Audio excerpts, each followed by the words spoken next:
Hello everyone, welcome to 360 Tamil. இன்னைக்கு இந்த வீடியோல நம்ம எந்த படத்தோட எக்ஸ்பிளனேஷன் பத்தி பார்க்க போறோம்னா மலையாள சினிமால 2018ல வெளியான பரோல் அப்படின்ற படத்தை பத்தி தான் பார்க்க போறோம். இது ஒரு பக்காவான டிராமா படம்னு சொல்லலாம். இந்த படம் இப்ப தமிழ்லயும் அவைலபிளா இருக்கு. பார்க்கணும்னு நினைக்கிறவங்க முழு படத்தையும் பாருங்க. இந்த படத்தோட எக்ஸ்பிளனேஷன் குள்ள போறதுக்கு முன்னாடி இந்த வீடியோக்கு ஒரு லைக் போட்டுருங்க. நீங்க போடுற லைக் மூலியமா இந்த வீடியோ இன்னும் நிறைய பேர்கிட்ட கொண்டு போய் சேர்க்கப்படும். இப்ப டைம் வேஸ்ட் பண்ணாம நம்ம நேரடியா படத்தோட ஃபுல் எக்ஸ்பிளனேஷனுக்குள்ள போயிடலாம். படத்தோட ஸ்டார்டிங் சீனே ஒரு ஜெயில நமக்கு காட்டுறாங்க. இங்க ஜாயின் பண்றதுக்காக ஒரு கான்ஸ்டபிள் தான் வந்திருக்காரு. ஏற்கனவே வேலை பார்க்குற கான்ஸ்டபிள் இருக்காரு பாத்தீங்களா, நீங்க இந்த இடத்த பாத்துக்கிட்டா போதும் அப்படின்ற மாதிரி ஒரு இடத்த காட்டுறாரு. இங்க அலெக்ஸ் உங்களுக்கு ஹெல்ப் பண்ணுவான் அப்படின்ற மாதிரி சொல்லிட்டாரு. இப்ப இவர் இருக்காருல, முதல்ல அலெக்ஸோட செல்ல திறந்து விட்டுறாரு. அலெக்ஸ் தான் நம்ம படத்தோட ஹீரோவா இருப்பாரு. ஹீரோ இருக்காரு பாத்தீங்களா, மத்த ஒவ்வொருத்தரோட செல்லா திறந்து விட்டுட்டு இருக்காரு. அவங்க யாரு, என்ன கிரைம் பண்ணிட்டு வந்தாங்க அப்படின்றதெல்லாம் இந்த கான்ஸ்டபிள் கிட்ட சொல்லிட்டு இருக்காரு. இந்த கான்ஸ்டபிள் அவங்கள பத்தி எல்லாம் தெரிஞ்சு வச்சுக்கிறாரு. ஏன்னா இதுக்கப்புறம் இந்த டோர் ஓபன் பண்ற வேலையெல்லாம் அவர் தான் பாத்துக்கணும். இந்த இடத்துல ரவின்ற ஒரு நபர் இருக்காரு. இவங்க கூப்பிட்டானே வெளியே வர மாட்டாரு. ரொம்ப தெனாவட்டாலாம் பேசுறாரு. இதனால கோவப்பட்டு கான்ஸ்டபிள் பதிலுக்கு பேசுறதுக்காக வராரு. சரி, அவன் அப்படிதான், அவங்க கிட்ட எல்லாம் பேச்சு வச்சுக்க வேணாம் அப்படின்ற மாதிரி அலெக்ஸ் அவரை தடுத்துறாரு. ஜெயில பொறுத்த வரைக்கும் ஆளாளுக்கு ஒவ்வொரு வேலை செய்யணும் பாத்தீங்களா, அந்த வேலையெல்லாம் செஞ்சுட்டு இருக்காங்க. இப்ப சாப்பிடுற டைம் ஆயிருது. எல்லாருக்குமே சப்பாத்தி எல்லாம் எடுத்துட்டு வந்துடுறாங்க. எல்லாருமே அந்த இடத்துக்கு வந்து தான் சப்பாத்தியை வாங்குறாங்க. ஆனா ரவி மட்டும் செல்ல விட்டு வரவே மாட்டான். மனநலம் பாதிக்கப்பட்ட மாதிரி ஒரு நபர் இருப்பாரு. அவரை போய் வாங்கிட்டு வர சொல்றான். அந்த நபரை இவனுக்காக வந்து வாங்கிடுறாரு. அதே மாதிரி அந்த ராஜேஷை என் செல்லுக்கு கூட்டுவா அப்படின்ற மாதிரி சொல்லியிருப்பாரு. அந்த மனநலம் பாதிக்கப்பட்டவர் இருக்காருல்ல, ரவி உன்னை கூப்பிட்டான் அப்படின்ற மாதிரி செல்லுல தள்ளி விட்டுறாரு. இப்ப கொஞ்ச நேரத்துல ராஜேஷ்ன்ற பையன் கத்துற மாதிரி சவுண்டு கேக்குது. ஹீரோவும் என்னாச்சு ஏதாச்சுன்னு பாக்குறதுக்காக வேகமா அந்த இடத்துக்கு வராரு. அந்த இடத்துக்கு வந்து பார்க்கும்போது ராஜேஷும் வலியோட வெளியே வரான். அந்த இடத்துல பார்த்தா ரவி பேண்ட் எல்லாம் மாட்டிட்டு இருக்காரு. சோ இவர் தப்பா நடந்திருக்காரு அப்படின்றது ஹீரோக்கு தெளிவா புரியுது. இதெல்லாம் கான்ஸ்டபிளும் கவனிக்கிறாருல. கோவப்பட்டு ரவி கூட சண்டை போறதுக்காக போறாரு. இல்ல சார் வேணாம் அப்படின்ற மாதிரி இவரும் கண்ட்ரோல் பண்றாரு. என்ன பத்தி அந்த ஆளு கிட்ட சொல்லி வை, இல்லனா அவ்வளவுதான் அப்படின்ற மாதிரி ரவியும் மிரட்டுற மாதிரி பேசிட்டு உள்ள போயிடுறான். இப்ப இந்த கான்ஸ்டபிள் இருக்காருல, இந்த பையன் யாரு, பார்க்கவே பாவமா இருக்குன்னு சொல்லிட்டாரு. ஹீரோவும் அந்த பையனை பத்தி எல்லாம் சொல்ல ஆரம்பிக்கிறாரு. அந்த பையனை பொறுத்த வரைக்கும் ஒரு பொண்ணை லவ் பண்ணிருப்பான். ஆனா அந்த பொண்ணோட ஸ்டெப் டாட் இருக்காரு பாத்தீங்களா, அந்த பொண்ணு கிட்ட தப்பெல்லாம் நடந்துட்டு இருப்பாரு. இவன் கூட அந்த பொண்ணு பழகுறது மூலியமா அந்த விஷயம் வெளியே வந்துட போகுது அப்படின்ற மாதிரி ஸ்டெப் டாட் பயந்துருப்பாரு. அதனால தான் பொய் கேஸை போட்டு இந்த பையனை உள்ள தள்ளியிருப்பாரு. பாவம் சார், தப்பே பண்ணல அப்படின்ற மாதிரிலாம் ஹீரோ சொல்லிட்டாரு. வாரத்துக்கு ஒரு தடவை மட்டும் ஃபேமிலிக்கு கால் பண்ணி பேசிக்கலாம். இப்ப ஹீரோவும் ஒரு நம்பர் சொல்லி கால் பண்ண சொல்லிட்டாரு. ஆனா அந்த சைடுல யாருமே போன் எடுக்க மாட்டாங்க. உன் பையன் தான் வாரம் வாரம் எடுக்க மாட்டான்ல, திரும்பி எதுக்குப்பா ட்ரை பண்ற, அடுத்தவங்க பண்ணிட்டோம் அப்படின்ற மாதிரி போலீஸும் போனை வாங்கிடுறாரு. இப்ப மத்தவங்க எல்லாம் ட்ரை பண்ணிட்டு இருக்காங்க. பையன் எடுக்காததை நினைச்சு இவரும் ஃபீல் பண்ணிட்டு இருக்காரு. இப்ப தீபாவளி எல்லாம் வருது. எல்லாருமே வெடியெல்லாம் வெடிச்சிட்டு இருக்காங்க. ஜெயில இருக்க எல்லாருமே பயங்கரமா ஃபேமிலி எல்லாம் மிஸ் பண்ணிட்டு இருக்காங்க. இவங்களுக்கு சின்னதா ஒரு ஓப்பனிங் இருக்கும். அது வழியா அந்த பட்டாசு வெடிக்கிறதெல்லாம் பார்த்துட்டு இருக்காங்க. இப்ப ஹீரோவும் துணி துவைக்கிற வேலையெல்லாம் கவனிச்சிட்டு இருக்காரு. அப்ப இந்த ரவி இருக்கான் பாத்தீங்களா, ராஜேஷ்ன்ற பையன் கிட்ட தப்பா நடந்துக்கணும்னு நினைக்கிறான். ராஜேஷ் துணியை வச்சு லாக் பண்ணிட்டு அங்க இருந்து தூக்கிட்டு போயிட்டு இருக்கான். இத பாக்குற கான்ஸ்டபிளும் தடுக்கிறதுக்காக வந்துடுறாரு. என் மேலேயே கை வைக்கிறியா அப்படின்ற மாதிரி கான்ஸ்டபிளே அடிச்சுட்டு இவன் நடக்க ஆரம்பிக்கிறான். ஆனா ஹீரோ இருக்காருல, இப்ப அவனை மிதிக்கிறாரு. இதனால அவனும் டென்ஷன் ஆகி ஹீரோ கூட சண்டை போடுறதுக்காக வரான். ஆனா ஹீரோ இருக்காரு பாத்தீங்களா, ரவியை போட்டு பயங்கரமா அடிச்சிட்டு இருக்காரு. அப்பதான் ஹீரோ கோவப்படுவாருன்னு சுத்தி இருக்கவங்களுக்கு தெரியுது. ஒரு ஸ்டேஜ்ல ரவி அடிச்சு உட்கார வச்சிடுறாரு. ஹீரோவை பொறுத்த வரைக்கும் கத்ரினா அப்படின்ற மாதிரி ஒரு தங்கச்சி இருப்பாங்க. அந்த தங்கச்சி பாக்குறதுக்காக வந்திருக்காங்க. எல்லாருமே செல்லுல வச்சு தானே பார்க்க முடியும். ஆனா தங்கச்சிக்கு மட்டும் நேரடியா பேசுற வாய்ப்பை தந்திருப்பாங்க. ஏன்னா அலெக்ஸ் ரொம்ப அமைதியா இருக்காருல்ல, அதனாலதான் இந்த வாய்ப்பை தந்திருப்பாங்க. இப்ப தங்கச்சியும் அண்ணன் கிட்ட வந்து பேச ஆரம்பிக்கிறாங்க. அலெக்ஸோ முதல்ல தங்கச்சியோட ஹஸ்பண்ட பத்தி கேட்கிறாரு. அவர் கொஞ்சம் கூட மாறவே இல்லைன்னு, இன்னமும் எப்ப பாரு குடிச்சுக்கிட்டே தான் இருக்காரு அப்படின்ற மாதிரி இவங்க சொல்றாங்க. ஆனா பொண்ணு நல்லா வளர்ந்துட்டா அப்படின்ற மாதிரி சொல்லிட்டு இருக்காங்க. ஹீரோ என்ன தப்பு பண்ணிட்டு உள்ள வந்தாருன்னு நமக்கு தெரியல. ஆனா தங்கச்சி என்ன சொல்றாங்கன்னா, இந்த நிலைமையில நீ இருக்கிறதுக்கு நான் தான் காரணம், என்ன மன்னிச்சிருன்னு அப்படின்ற மாதிரி அழலாம் ஆரம்பிக்கிறாங்க. நீ ஒன்னும் காரணம் கிடையாது, தேவையில்லாம இதை நினைச்சு நீ ஃபீல் பண்ணாத, போயிட்டு வா அப்படின்ற மாதிரி தங்கச்சி அனுப்பி விடுறாரு. இவரும் சோகமா திரும்பி செல்லுக்கு வந்துடுறாரு. இவர் எல்லார் கதையும் கேட்டிருப்பாரு. இப்ப மத்தவங்களும் உங்க கதை என்ன அப்படின்ற மாதிரி கேக்குறாங்க. இந்த இடத்துல தான் ஹீரோவும் இவரோட கதையை சொல்ல ஆரம்பிக்கிறாரு. ஹீரோவை பொறுத்த வரைக்கும் 3 அக்காங்க இருப்பாங்க. அப்ப வேற ஊர்ல பார்த்து இவங்களுக்கு காசு அனுப்பிட்டு இருப்பாரு. ஹீரோக்கு ஒரு குறிப்பிட்ட வயசு வந்தோன்னா ஹீரோவையும் கூட்டு போலாம் அப்படின்ற மாதிரி அந்த ஊருக்கு கூட்டு வந்துட்டாரு. ஹீரோ வண்டியை விட்டு இறங்கும் போது ஒரு புக்கை தெரியாதனமா கீழே போட்டுறாரு. ஒரு கம்யூனிஸ்ட் லீடரோட புக்கை தான் கீழே போட்டுறாரு. இதனால அப்பவும் கவனமா வச்சுக்கோ அப்படின்ற மாதிரி சொல்லிட்டாரு. இவங்க 2 பேருமே பேசிக்கிட்டே நடந்து வந்துட்டு இருக்காங்க. அப்பதான் ஒரு எம்ப்ளாயி காயப்பட்டிருக்காரு. அந்த முதலாளி ரொம்ப அட்டகாசம் பண்ணிட்டு இருக்காரு. நம்ம சீக்கிரமா ஏதாவது பண்ணணும் அப்படின்ற மாதிரி ஆட்கள் சொல்றாங்க. பாத்துக்கலாம் அப்படின்ற மாதிரி அப்பாவும் இவங்க கிட்ட சொல்றாரு. அப்பா கம்யூனிஸ்ட் கட்சியில இருக்காரு. நிறைய போராட்டம் எல்லாம் பண்ணிட்டு இருக்காரு. இது எல்லாமே ஹீரோக்கு கொஞ்சம் கொஞ்சமா தெரிய வருது. இப்ப அப்பாவும் இவர்கிட்ட நிறைய விஷயத்த பத்தி பேசிட்டு இருக்காரு. தைரியம் தான் ரொம்ப முக்கியம், அதை மட்டும் விட்டுறவே கூடாது அப்படின்ற மாதிரி சொல்லிட்டு இருக்காரு. இப்ப யானை கத்துற சவுண்ட் கேட்டோன்னு ஹீரோவும் பயந்துட்டு வீட்டுக்குள்ள போறதுக்கு பாக்குறாரு. ஏண்டா யானை சத்தத்துக்கே பயப்படுவியா, முதல்ல தீப்பந்தத்தை கொளுத்து அப்படின்ற மாதிரி சொல்லிட்டாரு. இவங்க 2 பேருமே யானை இருக்கிற இடத்துக்கே வந்துடுறாங்க. அப்பவும் தைரியமா யானையை போக சொல்லி எல்லாம் பண்ணிட்டு இருக்காரு. இத பக்கத்துல இருந்து இவர் கவனிக்கிறாருல, இவரும் தைரியமா பண்றாரு. அப்பாவும் பையனை கொஞ்சம் கொஞ்சமா தைரிய பத்திட்டு இருக்காரு. இந்த ஊர்ல ஒரு முதலாளி அட்டகாசம் பண்றாருல, நம்ம கொடியை நட்டு வைப்போம், அப்பதான் நிறைய பேர் சேருவாங்க அப்படின்ற மாதிரி அப்பா சொல்றாரு. அதனால இவங்க எல்லாருமே சேர்ந்த மாதிரி ஒரு கொடியை நட்டு வச்சிருக்காங்க. இத பாக்குற அந்த முதலாளி பயங்கரமா டென்ஷன் ஆயிடுறாரு. முதல்ல இதை எடுங்கடா அப்படின்ற மாதிரி பிரச்சனை பண்ற மாதிரி வராரு. ஆனா நம்ம ஹீரோ இருக்கார்ல, கத்தி எடுத்து அவங்கள மிரட்டலாம் செய்யறாரு. அவங்களும் லைட்டா பயப்படுறாங்க. இதை நினைச்சு அப்பாவும் சந்தோஷப்படுறாரு. இப்ப கொஞ்ச நேரத்துல போலீஸ் இன்ஸ்பெக்டர் இந்த இடத்துக்கு வந்துடுறாரு. அவர் அந்த முதலாளி ஆளா இருப்பாரு. அதனால இவங்க 2 பேரையும் அரெஸ்ட் பண்ணி கூட்டு போயிடுறாரு. இதுக்கப்புறம் இந்த மாதிரி போராட்டம் எல்லாம் பண்ணீங்கன்னா அவ்வளவுதான் அப்படின்ற மாதிரி 2 பேரையும் போட்டு பயங்கரமா அடிச்சிட்டு இருக்காங்க. இவங்களை அடிக்கிறது தெரிஞ்சு ஊர் மக்கள் இருக்காங்கல்ல, மொத்தமா இந்த இடத்துக்கு வந்துடுறாங்க. இவங்களை சீக்கிரமா வெளிலனா நமக்கு தான் பிரச்சனை அப்படின்ற மாதிரி போலீஸும் யோசிக்கிறாங்க. 2 பேருமே கிளம்புங்க அப்படின்ற மாதிரி அனுப்பி விட்டுறாங்க. அப்பதான் அப்பாக்கு வேற ஒரு பொண்ணு இருக்கிறது தெரிய வருது. அப்பாக்கு இங்க ஒரு லேடி கூட அஃபேர் இருந்திருக்கு போல. அப்படிதான் ஹீரோக்கு நமக்கு கத்ரீனான்னு ஒரு தங்கச்சி இருக்கிறது தெரிய வந்திருக்கும். இப்ப அப்பாவை லீடராவே மாத்தணும்னு முடிவு பண்ணிருவாங்க. அப்பதான் இங்க இருக்கிற எல்லாருக்குமே எட்டு மாதிரி செயல்பட ஆரம்பிக்கிறாரு. அப்படியே காலங்கள் ஓட ஆரம்பிக்குது. அப்பா வயசானவர் மாதிரி வேலை பார்த்துட்டு இருக்காரு. நெஞ்சு வலி வந்து அதே இடத்துல அப்பா இறந்து போயிடுறாரு. இப்பதான் அக்காங்க 3 பேருமே ஊர்ல இருந்து இந்த இடத்துக்கு வந்துடுறாங்க. அப்பாவோட பாடியை பார்த்து ஃபீல் பண்ணி அழுதுட்டு இருக்காங்க. அப்பதான் கத்ரீனா இருக்காங்கல்ல, இந்த இடத்துக்கு வந்து பாடியை பார்த்து அழுகுறாங்க. கத்ரீனா யாரு என்னன்னு மீதி 3 பேருக்குமே தெரியல. இவ யாரு என்ன அப்படின்ற மாதிரிலாம் தம்பி கிட்ட விசாரிச்சுட்டு இருக்காங்க. அப்பாக்கான இறுதி சடங்கெல்லாம் முடிஞ்சதுக்கு அப்புறம் அக்காங்களும் பிரச்சனை பண்ண ஆரம்பிக்கிறாங்க. அவ எதுக்காக இந்த வீட்டுல இருக்கணும், முதல்ல வீட்டை விட்டு அனுப்பு அப்படின்ற மாதிரிலாம் தம்பி கிட்ட சண்டை போட்டுட்டு இருக்காங்க. ஆனா இவர் என்ன சொல்றாருன்னா, அவன் என்னோட தங்கச்சி மாதிரி இங்கதான் இருப்பா அப்படின்ற மாதிரி சொல்லிட்டு இருக்காரு. அப்பாவோட காசு அவளுக்கு போறதை நாங்க ஏத்துக்க மாட்டோம் அப்படின்ற மாதிரி இவங்களும் பிரச்சனை பண்ணிட்டு இருக்காங்க. ஈர என்ன சொல்றாருன்னா, உங்க எல்லாருக்குமே நிறைய வரதட்சணை தந்து தான் கல்யாணம் பண்ணி வச்சாரு. இதுக்கு மேல உங்களுக்கு என்ன வேணும் அப்படின்ற மாதிரிலாம் கோவப்படுறாரு. இதை தாண்டியே உங்களுக்கு தர சொல்லி கொஞ்சம் வச்சிருக்காரு, அதையும் தரேன், இங்க இருந்து கிளம்புங்க அப்படின்ற மாதிரிலாம் சொல்லிட்டாரு. இப்ப 3 பேருக்குமே தனித்தனியா ஒவ்வொரு பத்திரத்தை தந்துடுறாரு. இது எனக்குன்னு அப்பா தந்தது, இதையும் நீங்களே வச்சுக்கோங்க, எனக்கு என்னோட தங்கச்சி மட்டும் போதும் அப்படின்ற மாதிரி தங்கச்சி அங்க இருந்து கூப்பிட்டு கிளம்ப ஆரம்பிக்கிறாரு. என்னால் தானே இந்த பிரச்சனை அப்படின்ற மாதிரி இவங்களும் ஃபீல் பண்ணிட்டு இருக்காங்க. நடந்ததுல உன் தப்பு எதுவுமே இல்ல, தேவையில்லாம அதை நினைச்சு ஃபீல் பண்ணாத, ஒரு அண்ணனா உனக்கு செய்ய வேண்டியதை நான் செய்வேன் அப்படின்ற மாதிரிலாம் சொல்லிட்டு இருக்காரு. இவங்க கொடி நட்டு வச்சிருக்காங்க பாத்தீங்களா, அதெல்லாம் கலைக்கணும் அப்படின்ற மாதிரி அவரச்சன் அப்படின்ற ஒரு நபர் ட்ரை பண்ணிட்டு இருக்காரு. ஆனா கரெக்டான நேரத்துக்கு ஹீரோ அந்த இடத்துக்கு வந்துடுறாரு. இப்ப அவரச்சனை போட்டு பயங்கரமா அடிச்சிட்டு இருக்காரு. என்னோட அப்பா போனா என்ன, அவர் இருந்து செய்ய வேண்டிய விஷயத்த நான் செய்வேன் அப்படின்ற மாதிரிலாம் அவரச்சனை பார்த்து சொல்லிட்டாரு. இப்ப எல்லாருமே ஹீரோக்கு பின்னாடி வந்துடுறாங்க. இவங்க போராட்டம் மாதிரிலாம் தொடர்ச்சியா பண்ணிட்டு இருக்காங்க. ஹீரோவை பொறுத்த வரைக்கும் இங்க இருக்க சர்ச்சுக்கு நடுவுல ஏதாவது தந்துட்டு இருப்பாரு. அந்த மாதிரி பைனாப்பிள் எல்லாம் தரதுக்காக தான் வராரு. இவர் தந்துட்டு கிளம்பும் போது தான் ஒரு பொண்ணை கவனிக்கிறாரு. ஆனின்றவங்க அந்த இடத்துல டான்ஸ் பிராக்டிஸ் எல்லாம் எடுத்துட்டு இருக்காங்க. ஆனியை பார்த்தனே இவருக்கு லைட்டா பிடிச்சிருது. அவங்களையே கவனிக்கிறாரு. அதுக்கப்புறம் இவருக்குன்னு ஃப்ரெண்ட்ஸ் இருப்பாங்க பாத்தீங்களா, அந்த ஃப்ரெண்ட்ஸ் கிட்ட ஆனியை பத்தி எல்லாம் சொல்லிட்டு இருக்காரு. எனக்கு பிடிச்சிருக்குன்னு சொல்றாரு. இவரோட கட்சியிலேயே 2 பேர் இருப்பாங்க. அவங்களோட தங்கச்சியா தான் ஆனி இருப்பாங்க. இப்ப அண்ணனுங்க என்ன சொல்றாங்கன்னா, போய் அந்த பாலை மட்டும் வித்துடுவாமான்ற மாதிரி சொல்லிட்டாங்க. அவங்க கிட்ட போகணுமா, அவன் ஒரு மாதிரி பேசுவான் அப்படின்ற மாதிரிலாம் இவங்க புலம்பிக்கிட்டே இங்க இருந்து கிளம்ப ஆரம்பிக்கிறாங்க. அங்க ஓனர் மாதிரி அவரச்சன் தான் உட்காந்து இருக்காரு. அவர் எல்லார்கிட்டயும் அடிமாட்டு ரேட்டுக்கு தான் வாங்கிட்டு இருக்காரு. இப்ப இவங்களும் பாலெல்லாம் தரதுக்காக வராங்க. இவங்க கிட்ட கொஞ்சம் டீஸ் பண்ற மாதிரிலாம் அவரச்சன் பேசிட்டு இருக்கான். கோவப்பட்ட இவங்க இருக்காங்கல்ல, என்கிட்ட இந்த மாதிரி பேசுற வேலை எல்லாம் வச்சுக்காது அப்படின்ற மாதிரி திட்டுற மாதிரி பேசிடுறாங்க. இதனால கோவப்பட்ட அவரச்சன் இருக்கான்ல, உன் பாலை வாங்கிக்க முடியாது, எடுத்துட்டு போ அப்படின்ற மாதிரி சொல்லிடுறான். இந்த மாதிரி பிரச்சனை பண்றதுனால இவங்களும் சுத்தி இருக்கவங்களை பார்த்து பேசுறாங்க. அப்பதான் ஹீரோ அந்த இடத்துக்கு வராது. உங்களை மாதிரி ஆளுங்க இருந்து கூட என்ன பிரயோஜனம், இவனை ஏதாவது கேட்கலாம்ல அப்படின்ற மாதிரி கேட்கறாங்க. இதனால ஹீரோ இருக்காரு பாத்தீங்களா, இவங்களுக்கு டின் எடுத்து தர மாதிரி எடுத்து தர வராரு. ஆனா அதை வச்சு அவரச்சனை ஒரு அடி அடிக்கிறாரு. இவங்களும் பார்த்து லைட்டா ஸ்மைல் பண்றாங்க. அவரச்சன் பண்ணிட்டு இருக்க வேலையை நம்மளே பண்ணோன்ற மாதிரி இவர் யோசிக்கிறாரு. அதாவது கட்சி சார்பா பண்ணலான்றதுக்காக எல்லாரையும் பொருள் எல்லாம் எடுத்துட்டு வந்து தர சொல்லிட்டாரு. எல்லாருமே பொருள் எடுத்துட்டு வந்து தராங்க. அதை இவங்களே மத்தவங்க கிட்ட விக்கிறாங்க. அதனால எல்லாருக்குமே காசு கூட கிடைக்குது. இதனால எல்லாருமே சந்தோஷப்படுறாங்க.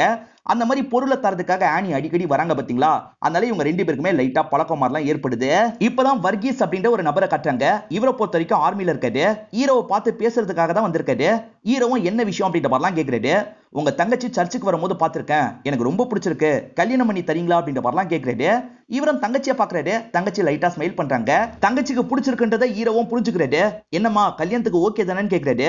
உன் கல்யாணம் முதல்ல முடிட்டோன்னே அப்புறம் நான் பண்ணிக்கிறேன்னு சொல்லிட்டாங்க. எனக்கெல்லாம் யாருமா பொண்ணு தருவா, என் கல்யாணத்தை பத்தி எல்லாம் யோசிக்காது அப்படின்ற மாதிரி சொல்லிட்டாரு. நீங்க ஆனியை லவ் பண்றது எனக்கு தெரியும், ஆனி கிட்ட பேசி பாருங்க அப்படின்ற மாதிரி தங்கச்சி சொல்றாங்க. இவர் இருக்காரு பாத்தீங்களா, ஆனியோட வீட்டுக்கு வந்திருக்காரு. இப்ப நார்மலா பேசிட்டு இருக்கும் போது ஹீரோவோட ஃப்ரெண்டும் கல்யாணத்தை பத்தி பேசிடுறாரு. அண்ணனுங்க 2 பேருக்கும் சம்மதம் போல ஓகேன்ற மாதிரி ஏத்துக்கிறாங்க. ஆனா அதை கேட்டுட்டு இருக்க ஆனி இருக்காங்கல்ல, எனக்கு விருப்பம் இல்லை அப்படின்ற மாதிரி சொல்றாங்க. அவ ஏதோ தெரியாம சொல்றா, பேசிக்கலாம் அப்படின்ற மாதிரி அண்ணனுங்க சொல்லிட்டாங்க. கல்யாணத்தை பொறுத்த வரைக்கும் பொண்ணுங்க யோசிக்காமலாம் சொல்ல மாட்டாங்க. விருப்பம் இல்லைன்னா விட்டுருங்க அப்படின்ற மாதிரி ஹீரோவும் அமைதியே இங்க இருந்து கிளம்பிடுறாரு. ஆனி விளக்கெல்லாம் ஏத்தி வச்சிட்டு இருக்கும் போது தங்கச்சி பக்கத்துல வந்து பேச ஆரம்பிக்கிறாங்க. என் அண்ணனை உங்களுக்கு பிடிக்கும் தெரியும், ப்ளீஸ் ஏத்துக்கோங்க அப்படின்ற மாதிரிலாம் கேட்டுட்டு போறாங்க. இதனால இவங்களும் யோசிச்சுட்டு இருக்காங்க. ஹீரோவும் தோட்டத்துல அண்ணாச்சி பழம்லாம் பறிச்சிட்டு இருக்காரு. அந்த வழியா வந்து ஆனி இருக்காங்க பாத்தீங்களா, வலிப்பு அந்த மாதிரி பொத்துன்னு கீழே விழுந்துடுறாங்க. இதை தள்ளி இருக்க ஹீரோ கவனிச்சிடுறாரு. வேகமா பக்கத்துல வந்து என்னாச்சு ஏதாச்சுன்ற மாதிரி பாக்குறாரு. இரும்ப கொடுக்கணும்ல, அவங்க செயினே இரும்பு மாதிரி தான் இருக்கு, அதை கையில கொடுத்துடுறாரு. அதுக்கப்புறம் தான் நார்மல் ஆகுறாங்க. இந்த பிரச்சனையினால தான் கல்யாணத்தை நினைச்சு நான் தயங்குறேன்னு சொல்லிட்டாங்க. இவ்வளவுதான் பிரச்சனையா, இது எனக்கு பிரச்சனையே இல்ல, நம்ம கல்யாணம் பண்ணிக்கலாம் அப்படின்ற மாதிரி சொல்லிட்டு இவங்களும் சரின்ற மாதிரி ஏத்துக்கிறாங்க. அதனால அண்ணனும் தங்கச்சியும் ஒரே நல்ல கல்யாணம் பண்ணிக்கலாம் அப்படின்ற மாதிரி முடிவு பண்ணிடுறாங்க. இவங்க கல்யாணம் முடிஞ்சு சந்தோஷமா வாழ்றதெல்லாம் ஒரு சாங் மாதிரி நமக்கு காட்டுறாங்க. ஹீரோக்கு ஒரு பையன், அதே மாதிரி தங்கச்சிக்கு ஒரு பொண்ணு பிறந்துடுறாங்க. அவங்களுக்கு ஞானஸ்தானம் எல்லாம் எடுக்கணும் அப்படின்ற மாதிரி சர்ச்சில் அது எடுக்கிறதுக்கான ஏற்பாடு நடந்துட்டு இருக்கு. அப்பதான் போலீஸ் ஆர்மியை சேர்ந்தவங்க மொத்தமா இந்த இடத்துக்கு வராங்க. அவங்க வரத பார்த்தோன்னே வர்கீஸ் இருக்காரு பாத்தீங்களா, தப்பிக்கணும் அப்படின்ற மாதிரி வேகமா தப்பிச்சு ஓடி போயிடுறாரு. எதுக்காக வர்கீஸை துரத்துறீங்க அப்படின்ற மாதிரி எல்லாருமே கேட்டுட்டு இருக்காங்க. அப்பதான் போலீஸும் விஷயத்த சொல்றாரு. ஆக்சுவலா அவர் ஆர்மியில ஏதோ ஒரு பெரிய தப்பு பண்ணிருக்காரு, அதாவது ட்ரக்கை உள்ள கொண்டு வர மாதிரி ஏதோ ஒரு தப்பு பண்ணிருக்காரு. அதுக்கு குறைஞ்சது 3 வருஷம் ஜெயில வைக்காம விட மாட்டாங்க. நீங்க தெரிஞ்சவங்கன்ற முறையில சொல்றேன், ஆர்மிக்காரங்க கண்ணில் படாம பாத்துக்கோங்க அப்படின்ற மாதிரிலாம் அந்த ஆபீசர் சொல்லிட்டு கிளம்பி போயிடுறாரு. இப்ப நைட்டு நேரம் வர்கீஸ் இருக்காரு பாத்தீங்களா, வீட்டுக்கிட்ட வந்துடுறாரு. நான் தான் வந்திருக்கேன், கத்ரினா கதவை தர அப்படின்ற மாதிரிலாம் சொல்லிட்டு இருக்காரு. ஆனா ஹீரோ தான் கதவை திறக்கிறாரு. இவரை போட்டு பயங்கரமா அடிக்கிறாரு. என்ன மாட்டி மட்டும் விட்டுறதீங்க, நான் வேற எங்கேயாவது கத்ரினாவை கூட்டு போயிடுறேன் அப்படின்ற மாதிரிலாம் இவரை சொல்லிட்டாரு. நீ பண்ண தப்புக்கு தண்டனை அனுபவிச்சாதான் நீ சரிப்பட்டு வருவ அப்படின்ற மாதிரி இவரும் சொல்லிட்டாரு. இப்ப அந்த இடத்துக்கு ஆர்மி ஆட்கள் எல்லாம் வர வச்சிடுறாரு. இவரை பிடிச்சும் தந்துடுறாரு. தங்கச்சி லைட்டா ஃபீல் பண்றாங்க.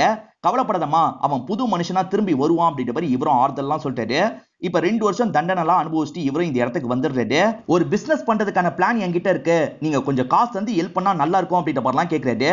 சரி நான் ஏற்பாடு பண்றேன் அப்படின்ற மாதிரி ஹீரோ சொல்லிட்டாரு. அப்படி சொன்ன ஹீரோ இருக்காரு பாத்தீங்களா, இவர் சம்பந்தப்பட்ட சில டாக்குமெண்ட் எல்லாம் எடுத்துட்டு இருக்காரு. இத பாக்குற ஒய்ஃபும் உங்க தங்கச்சி பேர்ல ஒரு இடம் இருக்குல்ல, அதை வித்து காசை ரெடி பண்ணல அப்படின்ற மாதிரிலாம் கேக்குறாங்க. அதை வித்துட்டா அவளுக்கு ஒரு பொண்ணு இருக்கா, கல்யாண செலவுக்கு அவ என்ன பண்ணுவா, அதனால அதுக்கு அவ வச்சுக்கிட்டோம், இதை நான் இப்ப வித்து காசை தரப்போறேன் அப்படின்ற மாதிரிலாம் சொல்லிட்டாரு. ஒய்ஃபுக்கு பெருசா விருப்பம் இல்ல, இருந்தாலும் ஹஸ்பண்ட் சொல்றதுனால ஏத்துக்கிறாங்க. இடத்தை வித்து வந்த காசு இருக்கு பாத்தீங்களா, அது எல்லாத்தையும் வர்கீஸ் கிட்ட தந்துடுறாரு. இதுக்கப்புறமாவது வாழ்க்கையில ஒழுங்கா இரு அப்படின்ற மாதிரிலாம் சொல்லிட்டாரு. ஆனா வர்கீஸ் இருக்காரு பாத்தீங்களா, குடிக்க அடிமையாயிடுறாரு. குறிப்பா அவரச்சன் தான் கொஞ்சம் கொஞ்சமா குடிக்க வச்சு இந்த மாதிரி வர்கீஸை மாத்திருக்காரு. வர்கீஸ் கடைசி வரைக்கும் பிசினஸ் எல்லாம் பண்ணவே மாட்டாரு. இது ஹீரோக்கும் தெரிஞ்சிரும். ஹீரோ ஒரு இயக்கம் மாதிரி வச்சுதானே இந்த வேலையெல்லாம் பார்த்துட்டு இருக்காரு. அந்த இயக்கத்துல இப்ப 2 லட்சம் ரூபாய் இருக்குன்னு சொல்லிட்டாரு. எல்லாருமே சந்தோஷப்படுறாங்க. ஒரு நபர் பையனோட படிப்புக்காக ஒரு 1 லட்சம் ரூபாய் தந்தா நல்லா இருக்கும்னு சொல்லிட்டாரு. இயக்க காசை யாருக்கும் தரதில்லை அப்படின்ற மாதிரி ஹீரோ சொல்லிட்டாரு. இதனால அந்த நபரும் அப்செட் ஆன மாதிரி கோவமா கிளம்பி போயிடுறாரு. இப்ப ஹீரோவும் வீட்டுக்கு வந்துடுறாரு. பேங்க்ல இருந்து நோட்டீஸ் வந்திருக்கு, சீக்கிரமா காசை கட்டணுமா அப்படின்ற மாதிரி ஒய்ஃப் சொல்லிட்டு இருக்காங்க. இவர்கிட்ட காசு இல்ல, என்ன பண்றது அப்படின்ற மாதிரி யோசிச்சுக்கிட்டே உட்காந்துட்டாரு. உங்க தங்கச்சிக்கு பண்ண வேணாம்னு நான் சொல்ல, ஆனா நமக்கும் கொஞ்சம் வச்சுக்கோங்கன்னு தான் சொல்றேன், எங்க கேக்குறீங்க அப்படின்ற மாதிரிலாம் ஹஸ்பண்ட் கிட்ட கொஞ்சம் கோவப்பட்டு இருக்காங்க. இவரும் காசை எப்படி ரெடி பண்றதுன்னு யோசிச்சுட்டு இருக்காரு. கொஞ்ச நேரத்துக்கு முன்னாடி கோவப்பட்ட ஒய்ஃபே இப்ப நகையெல்லாம் தந்துடுறாங்க. இதை வச்சு கட்டுங்க அப்படின்ற மாதிரி சொல்றாங்க. ஹீரோவை பொறுத்த வரைக்கும் அபுன்னு ஒரு ஃப்ரெண்ட் இருப்பாரு, அவர் கூட சேர்ந்த மாதிரி தான் நகையை விற்கிறாரு. இவங்களுக்கு 50,000 ரூபாய் கிடைச்சிருது. இப்பதான் ஹீரோக்கு போன் கால் வருது. பேசுற ஹீரோவும் ஷாக் ஆயிடுறாரு. இப்ப வேகமா ஒரு போலீஸை பாக்குறதுக்காக வந்துடுறாரு. அங்க பார்த்தா வர்கீஸ ஃபேமிலியோட அவர் பிடிச்சு வச்சிருக்காரு. என்ன நடந்ததுன்னு சொல்ல ஆரம்பிக்கிறாரு. ஒரு ஃபங்க்ஷன் முடிச்சுட்டு இவங்க 3 பேருமே வந்துட்டு இருப்பாங்க. போலீஸ் இருக்காரு பாத்தீங்களா, இவங்களை லாக் பண்ணிடுறாரு. இவங்க கிட்ட நார்மலா விசாரிக்கிறாரு. வண்டியை செக் பண்ணும் அப்படின்னு செக் பண்றதுக்காக போறாரு. அதுக்குள்ள இந்த வர்கீஸ் வண்டி எடுத்துட்டு கிளம்ப ஆரம்பிச்சிருப்பாரு. டவுட் பட்ட இவங்களும் ஃபாலோ பண்ணி ஒரு இடத்துல லாக் பண்ணிருப்பாங்க. பார்த்தா அவர் கஞ்சா கடத்துறது தெரிய வந்திருக்கும். ஃபங்க்ஷன் சொல்லி இந்த மனுஷன் கூட்டு போனாரு, இந்த மாதிரி பண்ணுவாருன்னு எதிர்பார்க்கல அப்படின்ற மாதிரி தங்கச்சியும் சொல்லிட்டு இருக்காங்க. இப்ப இவங்க 2 பேருமே விட்டுருங்க அப்படின்ற மாதிரிலாம் பேசி பாக்குறாங்க. ஒரு 5 லட்சம் ரூபாய் தாங்க, விட்டுறேன் அப்படின்ற மாதிரி அந்த போலீஸ் சொல்லிட்டாரு. 5 லட்சம் ரூபாய் கேட்டா நாங்க எங்க போறது, கொஞ்சம் குறைச்சுக்கோங்க அப்படின்ற மாதிரி கேட்டுட்டு இருக்காங்க. 2 லட்சம் ரூபாய் வாங்கிக்கிறேன், இதுக்கு மேல குறைக்க முடியாதுன்னு அவர் சொல்லிட்டாரு. இவங்க கிட்ட 50,000 ரூபாய் இருக்குல்ல, அதே மாதிரி சங்கத்தோட காசா 2 லட்சம் ரூபாய் இருக்கும், அதை எடுத்து தந்துடலாம் அப்படின்ற மாதிரி முடிவு பண்றாங்க. அதை தந்ததுனால இன்ஸ்பெக்டரும் கூட்டு போய்க்கோங்க அப்படின்ற மாதிரி சொல்லிட்டாரு. வர்கீஸை இவங்க கூட சேர்ந்து வர பாக்குறாரு. நீ எங்கடா வர, இதுக்கப்புறம் என் தங்கச்சி பின்னாடியே வராது அப்படின்ற மாதிரி ஹீரோ அடிச்சிடுறாரு. ஹீரோ கட்சி காசு 2 லட்சம் ரூபாய் எடுத்திருக்காருல, இது அந்த நபருக்கு தெரிஞ்சிருது. நான் 1 லட்சம் ரூபாய் கேட்டதுக்கு தரமாட்டேன்னு சொன்னீங்க, இது மட்டும் என்னவா அப்படின்ற மாதிரிலாம் ஹீரோவை கொஞ்சம் திட்டுற மாதிரி பேசுறாரு. இப்ப எல்லாருக்குமே இந்த விஷயம் தெரிய வந்துருது இல்ல, ஹீரோக்கும் மற்றவங்களை ஃபேஸ் பண்ண கஷ்டமா இருக்கு. ஹீரோவும் சோகமா வீட்டுக்கு வராரு. இப்ப ஒய்ஃபுக்கும் இந்த தகவல்லாம் தெரிய வந்துருது. ஒய்ஃபும் கோவப்பட்டு பேச ஆரம்பிக்கிறாங்க. இருக்கிற எல்லாத்தையும் தங்கச்சிக்கும் ஹஸ்பண்டுக்குமே தந்துட்டீங்கன்னா எங்களுக்கு என்ன தருவீங்க, நமக்கு ஒரு பையன் இருக்கான், இதெல்லாம் புரிஞ்சுக்க மாட்டீங்களா அப்படின்ற மாதிரி கண்ட மேனிக்கு திட்டிட்டு இருக்காங்க. இவரும் பதிலுக்கு திட்டுறாரு. ஒரு ஸ்டேஜ்ல கோவப்பட்டவர் அடிச்சிடுறாரு. அடிச்சவர் அவர் பாட்டுக்கு வீட்டுக்குள்ள போயிடுறாரு. இப்ப ஒய்ஃபுக்கு வீசிங் ப்ராப்ளம் வந்துருது. அதனால கொஞ்சம் வலிப்பு அந்த மாதிரி பண்ணிட்டு இருக்காங்க. இவங்க கிணத்துக்கு பக்கத்துல இருந்து இந்த விஷயத்த பண்றாங்கல்ல, அதனால கிணத்துக்குள்ள விழுந்துடுறாங்க. இப்ப ஹீரோவோட பையன் இருக்கான் பாத்தீங்களா, மாமா கிட்ட இந்த தகவலை சொல்லலாம் அப்படின்ற மாதிரி ஆனியோட அண்ணனுங்க கிட்ட சொல்றான். இப்ப எல்லாருமே சேர்ந்த மாதிரி அந்த இடத்துக்கு வந்து பாக்குறாங்க. அப்ப ஹீரோ இருக்காரு பாத்தீங்களா, தண்ணிக்குள்ள இருந்து ஆனியை வெளியே தூக்கி வச்சிருக்காரு. ஆனி இறந்து போயிடுறாங்க. அப்பதான் கொன்னுட்டாரு அப்படின்ற மாதிரி இந்த பையன் சொல்லிட்டு இருக்கான். இதனால இவர் தான் கொன்னுட்டாரு அப்படின்ற மாதிரி முடிவாயிருக்கும். அதனாலதான் இவர் சிறைக்குள்ள இருக்காரு அப்படின்ற மாதிரி நமக்கு காட்டுறாங்க. ஹீரோ 10 வருஷத்துக்கு மேல சிறையில இருக்காரு. ஆனா ஒரு வாட்டி கூட பரோல்ல வெளியே போயிருக்க மாட்டாரு. இப்பதான் உனக்கு பரோல் கிடைச்சிருக்குன்ற மாதிரி சொல்லிட்டாங்க.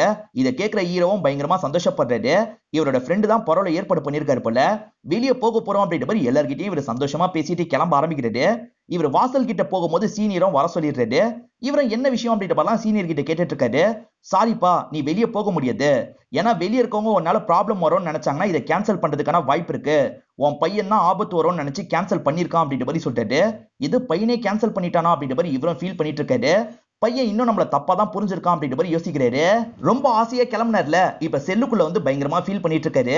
இப்படியே ஹீரோவோட நாட்கள்லாம் ஓடிட்டு இருக்கு. இப்பதான் ஒரு தகவல் சொல்றதுக்காக ஹீரோ வர வைக்கிறாங்க. உன் தங்கச்சி கத்ரீனா இறந்து போயிட்டாங்க அப்படின்ற மாதிரி சொல்லிட்டாங்க. இதை கேட்கிற இவர் இன்னும் ஃபீல் பண்ணிட்டாரு. இதுக்காவது நான் போலாம்ல அப்படின்ற மாதிரி கேட்டுட்டு இருக்காரு. ஆனா வேற ஒரு கட்சி மீட்டிங்காக நிறைய ஆட்கள் அங்க போக வேண்டி வரும். அதனால இவரை கூட்டு போறதுக்கு ஆட்களை உங்களால ஏற்பாடு பண்ண முடியல. சாரிப்பா, எங்களால கூட்டு போக முடியாது அப்படின்ற மாதிரி சொல்லிட்டாங்க. ஹீரோக்கு தங்கச்சினா ரொம்ப பிடிக்கும்ல, அவங்க சாவுக்கு கூட போக முடியல அப்படின்ற மாதிரி பயங்கரமா ஃபீல் பண்ணிட்டு இருக்காரு. தங்கச்சி கூட பழகின விஷயத்தெல்லாம் யோசிச்சு பாக்குறாரு. செல்லுல ஒரு நபர் பாடுவாரு. அந்த பாட்டெல்லாம் இவரும் சோகமா கேட்டுட்டு இருக்காரு. இப்படியே நாட்கள் ஓடிட்டு இருக்கு. இப்பதான் சீனியரும் இவரை பார்த்து பேசுறதுக்காக வந்திருக்காரு. ஒரு வழியா உனக்கு பரோல் கிடைச்சிருச்சுப்பா. இந்த வாட்டி உனக்கு பரோல்கான ஏற்பாடு பண்ணிருக்கிறது யார் தெரியுமா? உன் பையன் தான் அப்படின்ற மாதிரி சொல்லிட்டாங்க. இதை கேட்கிற இவரும் ரொம்ப சந்தோஷப்படுறாரு. அப்ப பையன் கிட்ட போனோன்னு பேசணும் அப்படின்ற மாதிரி சந்தோஷமா வெளியே வந்துடுறாரு. பரோல்ல வந்தவங்க தினமும் ஸ்டேஷனுக்கு வந்து சைன் பண்ணும். அந்த மாதிரி ஸ்டேஷன்ல சைன் போடுறதுக்காக வராது. திரும்பி கிரைம் பண்ணணும்னு மட்டும் நினைக்காது அப்படின்ற மாதிரி அங்க இருக்க இன்ஸ்பெக்டரும் மிரட்டி தான் அனுப்பி விடுறாரு. இவர் முதல்ல அபுவை பார்க்கறதுக்காக அபுவோட வீட்டுக்கு வந்திருக்காரு. அப்பதான் அபுக்கு கால்லாம் உடஞ்சிருக்கிறது தெரிய வருது. அபுக்கு வீட்டுல பார்த்து ரொம்ப லேட்டா தான் மேரேஜ் பண்ணி வச்சிருப்பாங்க. ஒய்ஃப் எல்லாம் அறிமுகப்படுத்தி வைக்கிறாரு. அதே மாதிரி அந்த இடத்துக்கு ஒரு பொண்ணு வரா. யாருன்னு தெரியலையா, கத்ரீனாவோட பொண்ணு அப்படின்ற மாதிரி இவரும் சொல்லிட்டு இருக்காரு. கத்ரீனா இறந்து போனதுக்கு அப்புறமாவது அந்த வர்கீஸ் மாறுவான்னு நினைச்சேன், கொஞ்சம் கூட மாறல. அதனால தான் என் வீட்டுக்கே இந்த பொண்ணை கூட்டு வந்துட்டேன் அப்படின்ற மாதிரிலாம் சொல்லிட்டாரு. இவங்க பேசிட்டு இருக்கும் போது கட்சியை சேர்ந்த மத்த ஆட்கள் இந்த இடத்துக்கு வந்துடுறாங்க. உங்களை திரும்பி பார்த்ததுல ரொம்ப சந்தோஷம் அப்படின்ற மாதிரி சொல்லிட்டாங்க. இன்னைக்கு பார்ட்டி மாதிரி செலிப்ரேட் பண்ணலாம்னு சொல்லிட்டாங்க. இப்ப எல்லாருமே சேர்ந்த மாதிரி சரக்கெல்லாம் அடிச்சிட்டு இருக்காங்க. ஈர என்ன சொல்றாருன்னா, எனக்கு ரொம்ப டைம் இல்ல, என் பையனை பார்க்கணும்னு சொல்லிட்டாரு. பையனோட டாபிக் ஏத்தணும் எல்லாரோட முகமும் மாறிடுது. இப்ப வேணாம் அப்படின்ற மாதிரி சொல்லிட்டாங்க. எது இப்ப வேணாமா? எனக்கு தெரியாது, இப்பயே என்னோட பையனை பார்க்கணும் அப்படின்ற மாதிரி அடம் பிடிக்கிறாரு. ஆனியோட அண்ணனுங்க வீடு இருக்கு பாத்தீங்களா, அந்த இடத்துக்கு தான் கூட்டு வராங்க. அந்த இடத்துல கிறிஸ்துமஸ் செலிப்ரேஷன்லாம் நடந்துட்டு இருக்கு. அண்ணனுங்க கோவமா இருக்க வாய்ப்பு இருக்குல்ல, அதனால அந்த பையன் வெளியே வந்தா பார்க்கலான்ற மாதிரி ஹீரோ வெயிட் பண்ணிட்டு இருக்காரு. இப்பதான் ஒரு அண்ணன் ஹீரோ நிக்கிறத கவனிச்சிடுறாரு. இன்னொன்னு அண்ணன் கிட்ட சொல்றாரு. இப்ப ரெண்டு பேருமே சேர்ந்த மாதிரி அந்த இடத்துக்கு வராங்க. இவங்க வரதுக்குள்ள ஹீரோவும் ஆட்களும் அங்க இருந்து கிளம்பி போயிருப்பாங்க. மிஸ் ஆயிட்டான், அவனை ஏதாவது பண்ணணும் அப்படின்ற மாதிரிலாம் பேசிக்கிறாங்க. ஹீரோவும் ஆனியோட கல்லறைக்கு வந்து பிரேயர்லாம் பண்ணிட்டு இருக்காரு. அப்பதான் அண்ணனுங்க ரெண்டு பேருமே இவரை சாவடிக்கிறதுக்கு ட்ரை பண்றாங்க. ஆனா ஹீரோ தடுத்து சண்டை போடுறாரு. நல்லா புரிஞ்சுக்கோங்க, ஆனியை நான் கொலை பண்ணல அப்படின்ற மாதிரிலாம் மிரட்டி இவங்க ரெண்டு பேரையும் இங்க இருந்து அனுப்பி விடுறாரு. இவங்களை வர வச்சதே வர்கீஸோட வேலையா இருக்கும். ஒளிஞ்சிருந்து இந்த விஷயத்தெல்லாம் கவனிக்கிறாரு.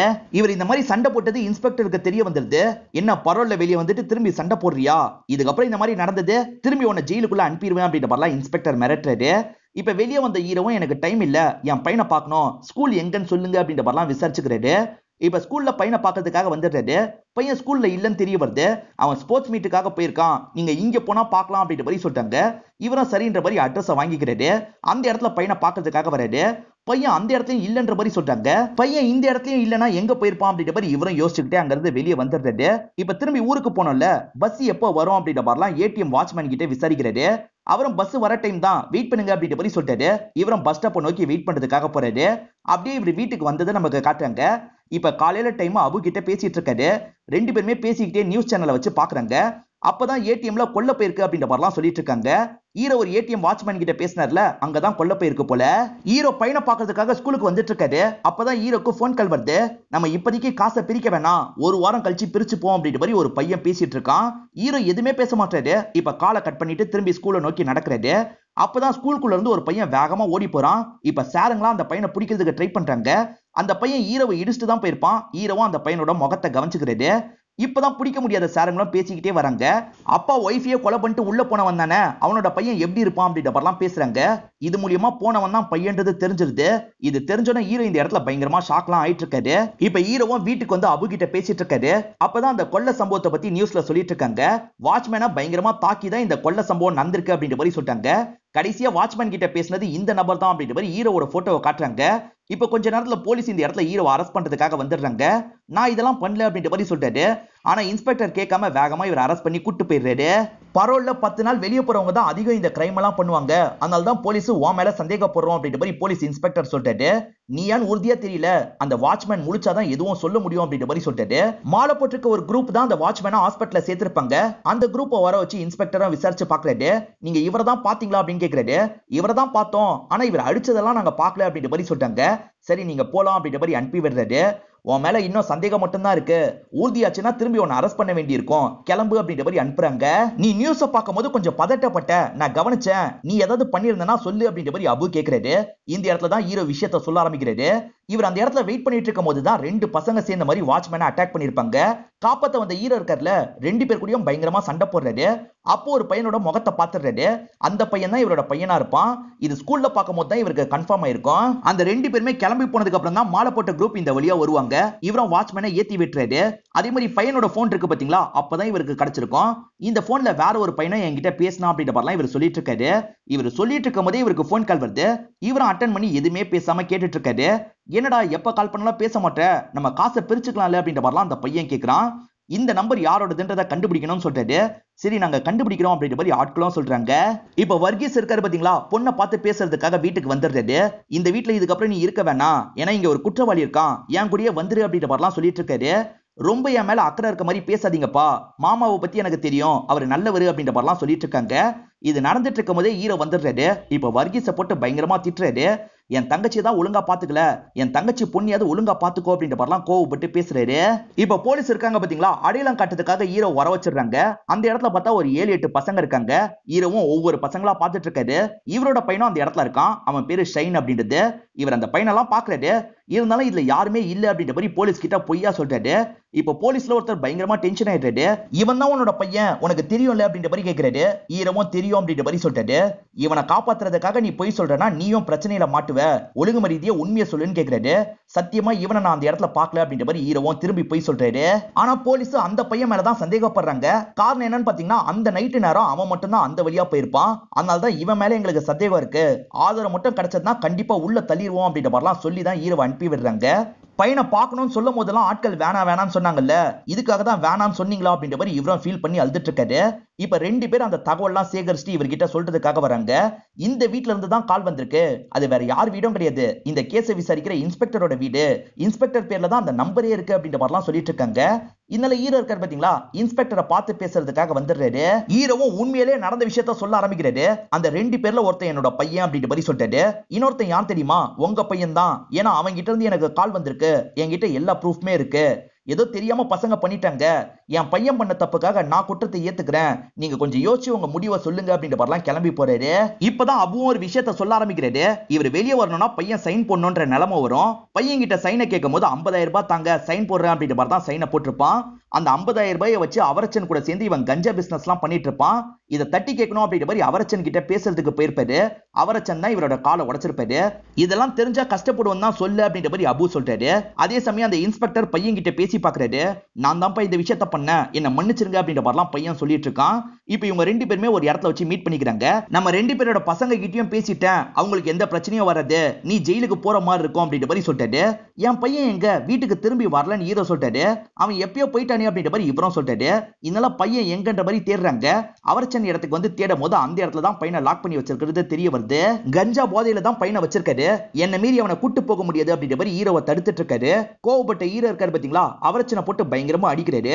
அபுவோட காலை உடைச்சது இவர் தான் தெரிய வந்துருச்சுல, அதனால ஒரு கட்டையால அடிச்சு இவரோட காலை உடைச்சு விட்டுறாரு. அதுக்கப்புறம் பையனை அங்க இருந்து நல்லபடியா கூட்டு போயிடுறாரு. அப்படியே கட் பண்ணி நியூஸ்ல ஓடுறத நமக்கு காட்டுறாங்க. பரோல்ல வெளியே வந்த நபர் தான் இந்த கொள்ளை சம்பவத்துல ஈடுபட்டிருக்காருன்னு போலீஸ் கன்ஃபார்ம் பண்ணிட்டாங்க அப்படின்ற மாதிரிலாம் சொல்லிட்டு இருக்காங்க. இப்ப கேஸ் கோர்ட்டுக்கு வந்துருது. ஹீரோ தான் குற்றவாளி அப்படின்ற மாதிரி கோர்ட்டும் முடிவு பண்ணிருது. நான் செஞ்ச தப்புக்கு எதுக்காக என்னோட அப்பா ஜெயிலுக்கு போனோம் அப்படின்ற மாதிரி இந்த பையன் கேட்கிறான். ஏற்கனவே செய்யாத தப்புக்கு தான் அவன் ஜெயிலுக்கு போனோம் அப்படின்ற மாதிரி அபுவும் சொல்ல ஆரம்பிக்கிறாரு. உன் அம்மாவை கொலை பண்ணது உன்னோட அப்பா தான், போய் மாமாங்க கிட்ட சொல்லு அப்படின்ற மாதிரி வர்கீஸ் தான் சொல்லி கொடுத்திருப்பாரு. இவன் சின்ன பையன்றதுனால புரிதல் இல்லாம சொல்லியிருப்பான். இப்ப பெரியவன் ஆனதுக்கு அப்புறமும் அதுதான் உண்மை அப்படின்ற மாதிரிலாம் நம்பிட்டு இருந்திருப்பான். இப்பதான் ஹீரோ அந்த இன்ஸ்பெக்டர் கிட்ட பேசினதை நமக்கு காட்டுறாங்க. உங்க பையனும் என்னோட பையனும் தெரியாம தான் இந்த தப்பை பண்ணிருக்காங்க. இதுக்கப்புறம் உங்க பையன் பண்ணாத மாதிரி நீங்க பாத்துப்பீங்கன்னு எனக்கு தெரியும். என் பையனும் இதுக்கப்புறம் இந்த தப்பெல்லாம் பண்ணாத மாதிரி பாத்துக்கோங்க அப்படின்ற மாதிரிலாம் சொல்லியிருப்பாரு. இவர் இருக்கார்ல, நான் பாத்துக்கிறேன்ற மாதிரி பார்வையிலேயே சொல்றாரு. ஆனியோட அண்ணனுங்க கிட்ட இப்பதான் வர்கீஸ் பண்ண தப்பெல்லாம் புரிய வச்சிடுறாரு. அதனால அண்ணனுங்க மன்னிப்பு கேக்குறாங்க. வர்கீஸும் மன்னிப்புலாம் கேக்குறாரு. இப்ப பையன் இருக்கான் பாத்தீங்களா, ஓடி வந்து வேகமா இவரை கட்டி பிடிச்சிடறான். இவ்வளவு நாள் தப்பா புரிஞ்சுக்கிட்டேன், மன்னிச்சிருங்க அப்படின்ற மாதிரிலாம் சொல்லிட்டு இருக்கான். பரவாயில்ல இருக்கட்டும் அப்படின்ற மாதிரி இவரும் இங்க இருந்து கிளம்ப ஆரம்பிக்கிறாரு. திரும்பி ஹீரோ அதே ஜெயிலுக்கு வர மாதிரி காமிச்சு நமக்கு படத்தை முடிச்சிடுறாங்க. இந்த படம் உங்க எல்லாருக்குமே பிடிச்சிருக்கோம் நம்புறேன். இந்த வீடியோ உங்களுக்கு பிடிச்சிருந்ததுன்னா லைக் பண்ணுங்க, கமெண்ட் பண்ணுங்க, மறக்காம 360 தமிழ் சேனலை சப்ஸ்கிரைப் பண்ணுங்க. தொடர்ச்சியா இந்த மாதிரி வீடியோக்கள் வந்துகிட்டே தான் இருக்கும்.